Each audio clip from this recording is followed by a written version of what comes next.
अभी मैं 21 साल की हूँ और देखने में काफी आकर्षक हूँ। मेरा रंग सांवला है और मैं दुबली पतली हूँ, लेकिन मेरा चेहरा लोगों को खूब भाता है। ये बात उस समय की है जब मैं स्कूल की बड़ी कक्षा में पढ़ती थी। मेरे एक दूर के रिश्ते के मामा, जिनका नाम रितेश था, मुझे ट्यूशन पढ़ाने आते थे। वो हमारे घर के पास ही रहते थे और खुद भी किसी कंपटीशन की तैयारी कर रहे थे। इसके साथ साथ वो ट्यूशन भी पढ़ाते थे। रितेश मामा भी सांवले थे, लेकिन लंबे और आकर्षक। उनका चौड़ा सीना उन्हें और भी हैंडसम बनाता था और मुझे वो बहुत अच्छे लगते थे।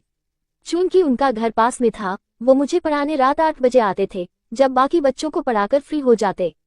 वो आमतौर पर लोअर और टी शर्ट में आते थे और मैं भी घर में हल्के गीले कपड़े पहनती थी। मामा मुझे स्टडी रूम में पढ़ाते थे, जहाँ घर के बाकी लोग कम ही आते थे। मेरे घर में सिर्फ 4 लोग थे, मम्मी, पापा, मेरा छोटा भाई और मैं। एक दिन मैं किताब में झुकी हुई पढ़ रही थी और मामा मुझे समझा रहे थे। उन दिनों बोर्ड एग्जाम की वजह से मुझे कहीं बाहर जाने की मनाही थी। मेरे मम्मी पापा को रितेश मामा पर बहुत भरोसा था, भले ही वो दूर के रिश्तेदार थे। वो उन्हें सब कुछ बताते और उनकी बहुत इज्जत करते थे। कुछ दिनों बाद मेरी मौसी की बेटी की शादी थी, जिसके लिए मम्मी, पापा और भाई को 2 दिन के लिए मौसी के घर जाना था। पापा ने रितेश मामा को मेरी देखभाल की जिम्मेदारी सौंप दी और कहा, तुम इन 2 दिनों में हमारे घर के बाहर वाले कमरे में सो जाना। जब मम्मी पापा के जाने में सिर्फ 5 दिन बचे थे, मामा ने अचानक मुझे साइंस पढ़ाना शुरू किया। पहले मुझे इस विषय में ज्यादा समझ नहीं थी, लेकिन धीरे धीरे रुचि जागने लगी। 2 दिन पहले मामा अपने मोबाइल में कुछ वीडियो लेकर आए और बोले, इन वीडियो को देख लो, इनसे तुम्हें चैप्टर अच्छे से समझ आ जाएगा।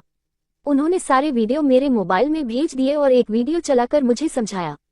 पढ़ाई खत्म होने के बाद वो बोले, आज की पढ़ाई हो गई, मैं जा रहा हूँ, कल फिर आकर पढ़ाऊंगा। उस रात मैं स्टडी रूम में ही सो गई, लेकिन नींद ठीक से नहीं आई। मैंने देर रात तक मामा के भेजे सारे वीडियो देखे। जब मम्मी पापा और भाई मौसी की बेटी की शादी में चले गए, मैं दिन में घर में अकेली थी। मैंने जल्दी से खाना बनाया और रात 8 बजे मामा के आने का इंतजार करने लगी। तभी डोरबेल बजी। मैंने दरवाजा खोला तो देखा मामा हाफ पैंट और टी शर्ट में आए थे। वो मुझे पढ़ाने लगे। पढ़ाई खत्म होने के बाद हमने साथ में खाना खाया। फिर मैंने कपड़े बदले और शॉर्ट्स के साथ टॉप पहन लिया। रात में खाना खाने के बाद मामा और मैं स्टडी रूम में वापस आ गए। मैंने शॉर्ट्स और टॉप पहना हुआ था और मामा अपनी हाफ पैंट और टी शर्ट में थे। खाना खाने के बाद माहौल थोड़ा हल्का हो गया था और हम दोनों बातें करने लगे। मामा ने पूछा, तुमने वो वीडियो देखे जो मैंने भेजे थे? मैंने हाँ में सिर हिलाया और बताया कि मैंने सारे वीडियो देख लिए, लेकिन कुछ हिस्से अभी भी समझ नहीं आए। मामा ने मुस्कुराते हुए कहा, चलो फिर से एक वीडियो देखते हैं, मैं तुम्हें समझा दूंगा। उन्होंने अपना मोबाइल निकाला और एक वीडियो चलाया। इस बार वो मेरे और करीब बैठ गए ताकि हम दोनों स्क्रीन को अच्छे से देख सकें। वीडियो साइंस के टॉपिक से संबंधित था, लेकिन उसमें कुछ हिस्से ऐसे थे जो मुझे थोड़े जटिल लग रहे थे। मामा ने धीरे धीरे बहुत आसान भाषा में मुझे समझाना शुरू किया। उनकी आवाज शांत थी और वो हर चीज को इतने ध्यान से समझाते थे कि मुझे लगने लगा कि साइंस इतना मुश्किल भी नहीं है। पढ़ाई के बीच में मामा ने अचानक बात बदली और पूछा, तुम्हें और क्या क्या पसंद है? सिर्फ पढ़ाई ही करती हो या कुछ और भी? मैं थोड़ा हंसी और बोली, बस पढ़ाई और थोड़ा बहुत टीवी देख लेती हूँ। आप बताएं, आप तो कंपटीशन की तैयारी करते हैं, आपके पास टाइम कैसे मिलता है?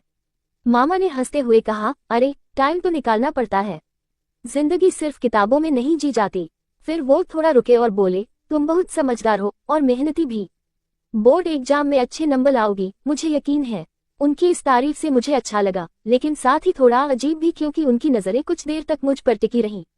मैंने बात को हल्का करने के लिए कहा, मामा आप इतने अच्छे से पढ़ाते हैं, आपको टीचर बन जाना चाहिए। वो हंस दिए और बोले, हम सोचता हूँ, लेकिन अभी तो खुद की पढ़ाई पूरी करनी है। रात कब 10 बज गई, पता ही नहीं चला। मामा ने कहा, अब सो जाओ, कल फिर पढ़ाई करेंगे। मैं बाहर वाले कमरे में हूँ, कोई जरूरत हो तो बुला लेना। मैंने हाँ कहा और स्टडी रूम में ही अपने बिस्तर पर लेट गई। लेकिन उस रात भी मुझे नींद देर से आई। मामा की बातें, उनकी तारीफ और वो वीडियो मेरे दिमाग में घूम रहे थे।